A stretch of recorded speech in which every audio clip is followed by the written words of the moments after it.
वहीं बागेश्वर धाम वाले आचार्य धीरेन्द्र कृष्ण शास्त्री और कांग्रेस नेता कमलनाथ के बीच की केमिस्ट्री काफी चर्चाओं में है। कमलनाथ को कई मौकों पर बागेश्वर धाम में देखा गया और इस बार धीरेन्द्र शास्त्री कमलनाथ के गढ़ छिंदवाड़ा में ही थे तो भला वो कैसे ना पहुंचते।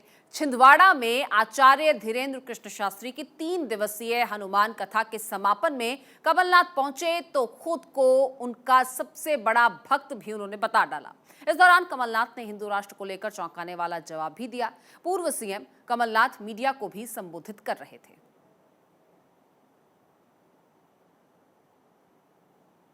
तो वो क्या हिंदू पैदा कर रहे हैं? विश्व में जिस देश में इतनी बड़ी परसेंटेज में हो वहां कोई बहस की बात है? ये तो है ही 82% अगर भारत में हिंदू हैं तो हम कहें कि ये हिंदू राष्ट्र है, ये कहने की क्या आवश्यकता?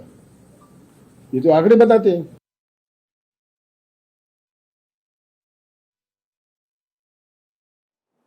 तो देखिए, लगातार बयानों की अब झड़ी जो है वो लगनी शुरू हो गई कमलनाथ पर। ओवैसी का पलटवार भी सामने आया। कमलनाथ वही कह रहे हैं जो मोहन भागवत कहते हैं। ये कहा गया ओवैसी की तरफ से। उन्होंने कहा कि भारत सिर्फ एक समुदाय का देश नहीं है, भारत कभी हिंदू राष्ट्र नहीं था, न होगा।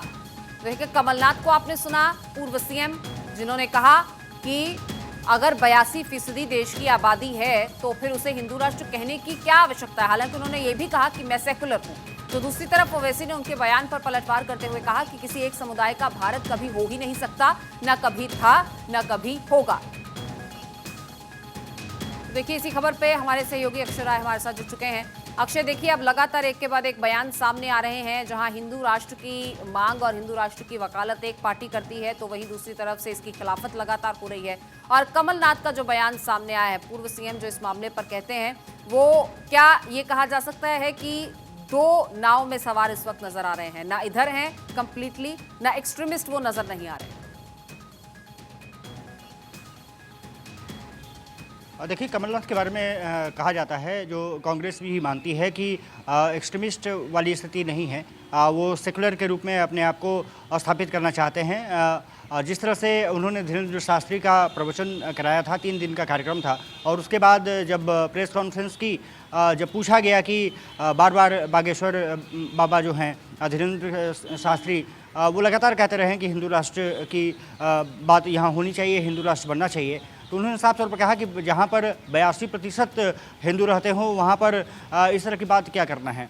इसका मतलब साफ तौर पर है कि सॉफ्ट हिंदुत्व की राह पर बढ़ते हुए दिखाई दे रहे हैं। और मध्य प्रदेश में क्योंकि बीजेपी वर्षों से सत्ता में रही है, हालांकि पिछली बार कांग्रेस ने वहां पर जीत हासिल की थी, लेकिन जब ज्योतिरादित्य सिंधिया ने करवट बदल ली, बीजेपी के पाले में चले गए, तो उसके बाद बीजेपी की सरकार बन गई। साफ तौर पर है कि मध्य प्रदेश का चुनाव नज़दीक है। इस ऐसे में बाबा बागेश्वर को साथ लाने की बीजेपी और कांग्रेस दोनों कोशिश कर रहे हैं। और ख़ास बात ये रही है कि नकुलनाथ जो कमलनाथ के बेटे हैं वो सांसद भी हैं, और जिस तरह से वो बाबा बागेश्वर के प्रति झुकाव रखते हैं, चाहते हैं कि जो उनके समर्थक हैं वो कांग्रेस को वोट दे सकें, और इसलिए कोई ऐसी बात नहीं करना चाहते जिससे कि हिंदू भावनाओं को ठेस पहुंचे, और इसीलिए बयान महत्वपूर्ण माना जा रहा है। लेकिन जिस तरह से राजनीति शुरू हो चुकी है, जिस तरह से ओवैसी ने बयान दिया है कि वो जो बात कर रहे हैं ऐसी ही बात मोहन भागवत कहते रहे हैं, साफ तौर पर है कि सॉफ्ट हिंदुत्व के चक्कर में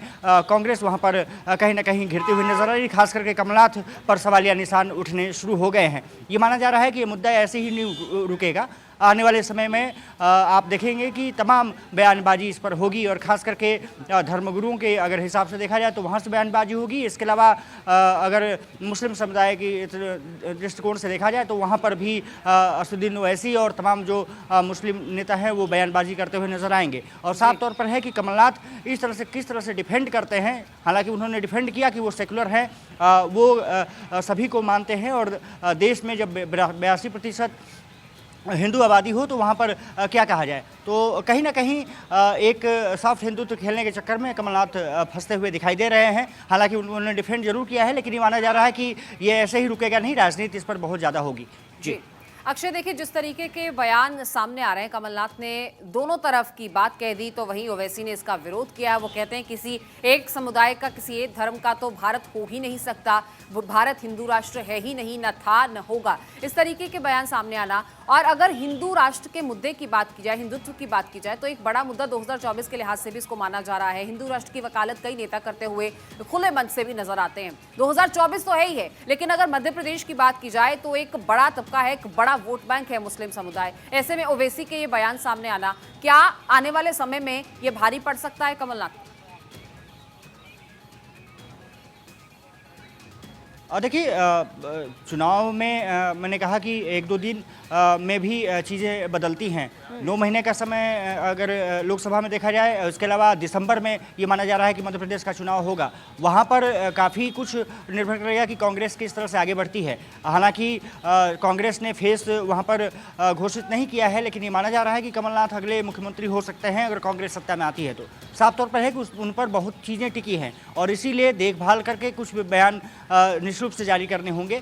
जिस तरह से बीजेपी और उनके नेता हिंदुत्व राष्ट्र की वकालत करते रहे हैं, और जब से धीरेन्द्र शास्त्री ने पूरा मसला उठाया है, आपने देखा होगा कि तमाम बीजेपी के बड़े नेता उनके दरबार पर जाते रहे हैं। मनोज तिवारी और तमाम बड़े नेता वहां पर पहुंचते रहे हैं। लेकिन साफ तौर पर है कि कमलनाथ का कहना कि 82% हिंदू हैं, तो उसको क्या कहा जाए। उन्होंने एक इशारा कर दिया कि हिंदू राष्ट्र ऑलरेडी यहाँ पर एग्जिस्ट करता है, लेकिन क्योंकि यहाँ पर धर्मनिरपेक्ष जो संविधान हमारा करता है कि धर्मनिरपेक्ष राष्ट्र है, जहाँ सभी धर्म आपस में रहते हैं, भाईचारे के साथ रहते हैं, वी द पीपल जो संविधान कहता है। साफ तौर पर है कि इस पर हिंदू राष्ट्र की बात करना और चुनाव के नज़दीक इस तरह की कहीं ना कहीं वकालत करना निश्चित रूप से बीजेपी के लिए तो नया नहीं है, लेकिन कांग्रेस के लिए नया हो सकता है। इसलिए अब कांग्रेस किस तरह से कमलनाथ को लेती है, किस तरह से उनके बयान को लेती है, इस पर सब कुछ निर्भर करेगा। लेकिन ओवैसी का पलटवार करना कहीं ना कहीं ओवैसी अपने आप को